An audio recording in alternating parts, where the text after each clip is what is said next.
Pro-Palestinian protests on U.S. college campuses have obviously made a strong impact on Jewish and Christian students.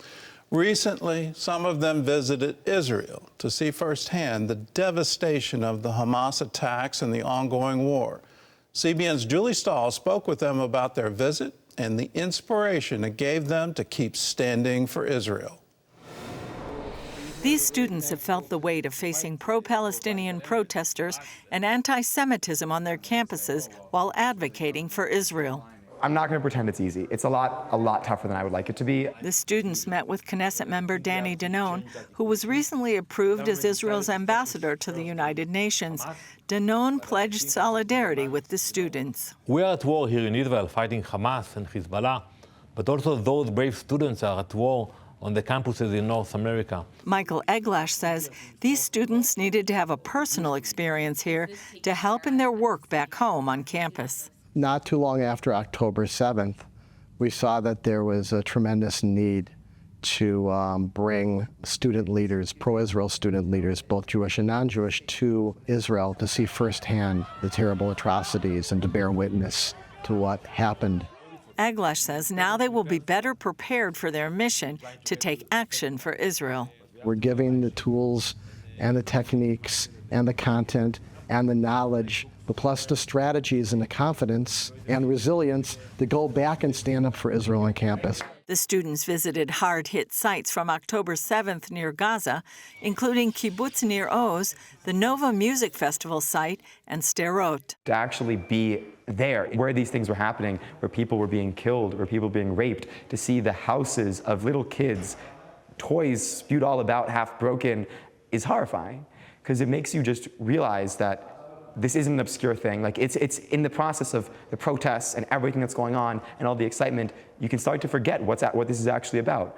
The rush of emotions I experienced and the personal stories I've heard really humanized this whole situation. It gave me a lot of perspective, and that's hard to achieve when I'm in the United States and experiencing anti-Semitism on my campus. Jack Landstein from the University of Michigan now feels more equipped to share the truth of what happened.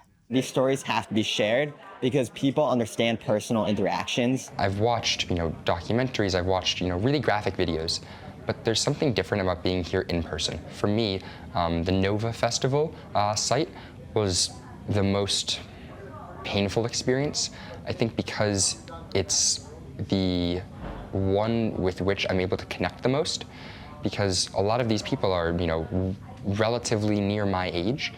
Natalie Manzo, a Christian from the University of Connecticut, is majoring in Judaic studies. I obviously have a different experience as students who are Jewish. I have a major in Judaic studies, so I feel some of that anti-Semitism. Of course, being identified as a pro-Israel Zionist person.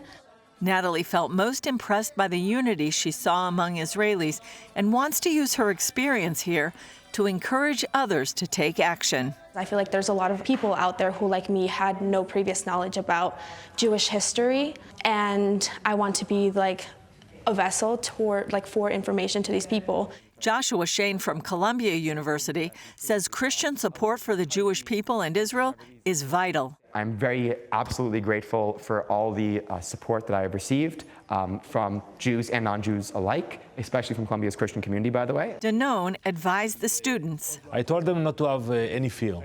I know it's intimidating that you go on campus and people are shouting and yelling, and sometimes we saw physical attacks. They should stand up and fight back. They should not hide the Jewishness. They should not hide the love to the state of Israel. That is my message to all the supporters of Israel. Julie Stahl, CBN News, Jerusalem. It's been 9 months since that horrible attack on October 7th. I was in Kfar Aza, which bore part of the brunt of it, and it's just amazing when you walk the streets there, just the devastation wrought by the terrorists, by Hamas, the heartache that you see etched on the walls as you see the bullet holes, you see the grenade fragments, you see blood on the couch, because that's where the people that lived there were killed. When you see these things, you never forget, and we should not forget We should especially not forget that currently there are U.S. citizens being held hostage by Hamas in tunnels in Gaza. That should wake up every single American. And why aren't we strongly supporting Israel to get our own people home? It's a mystery to me that the entire nation is not up in arms over this to say no. Why have we not been awakened by this horrible tragedy? If we could all go there, I think we would all be awakened, but we've seemed to have fallen asleep. Let us never forget, it's 9 months into it. The hostages are still being held by Hamas. Hamas still refuses to surrender and give up. They have pledged to repeat October 7 again and again and again until Israel doesn't exist. We don't need anything more from them.